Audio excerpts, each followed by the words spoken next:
Hello दोस्तों, medical की तैयारी करने वाले और नीट यूजी के सभी एस्पिरेंट्स के लिए इस वक्त की एक बहुत बड़ी खबर सामने आ रही है। हाल ही में हुए नीट यूजी 2026 पेपर लीक विवाद और परीक्षा कैंसिल होने के बाद नेशनल टेस्टिंग एजेंसी यानी एनटीए अब एक बहुत बड़े बदलाव की तैयारी में जुट गई है। खबरें आ रही हैं कि आने वाले समय में मेडिकल एंट्रेंस एग्जाम्स में अपर एज लिमिट यानी आयु सीमा और अटेम्प्ट रेस्ट्रिक्शन यानी अटेम्प्ट की संख्या पर रोक को दोबारा लागू किया जा सकता है।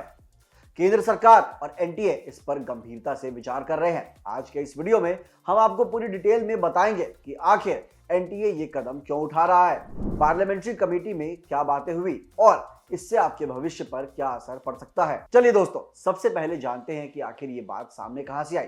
दरअसल कांग्रेस सांसद दिग्विजय सिंह की अध्यक्षता वाली एक पार्लियामेंट्री स्टैंडिंग कमेटी के सामने एनटीए ने एक हाई लेवल प्रेजेंटेशन दी।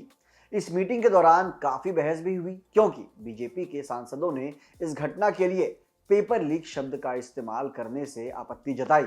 एनटीए ने भी कमेटी के सामने यह दलील दी कि ये मामला पूरी तरीके से पेपर लीक का नहीं है, बल्कि ये बड़े पैमाने पर हुई गड़बड़ियों और चीटिंग यानी मैल प्रैक्टिसेस का मामला है।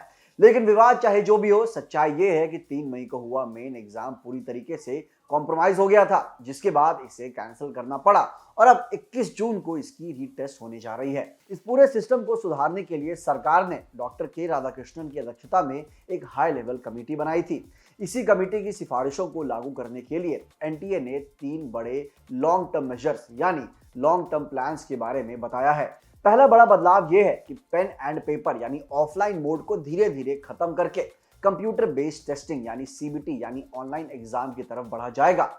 दूसरा बदलाव यह है कि एग्जाम को मल्टी सेशन और मल्टी स्टेजेस में कंडक्ट कराया जाएगा ताकि एक ही दिन में 22 लाख बच्चों का एग्जाम कराने का प्रेशर और रिस्क दोनों खत्म हो सके।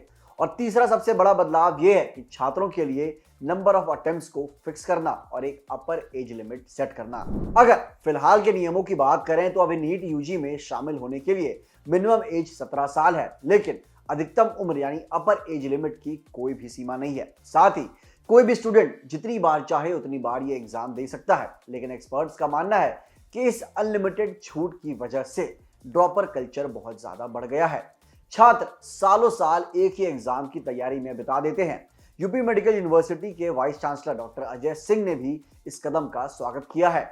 उनका कहना है कि एक उम्र के बाद नई स्किल्स सीखने की क्षमता कम हो जाती है, इसलिए अटेम्प्ट की सीमा तय होना जरूरी है। हालांकि कुछ एक्सपर्ट्स का यह भी कहना है कि इससे ग्रामीण और आर्थिक रूप से कमजोर बच्चों को नुकसान पहुंच सकता है, इसलिए कम से कम 25 साल तक की उम्र की छूट तो मिलनी ही चाहिए। दोस्तों, एनटीए का यह कदम मेडिकल एजुकेशन सिस्टम को पूरी तरीके से बदलने वाला साबित हो सकता है।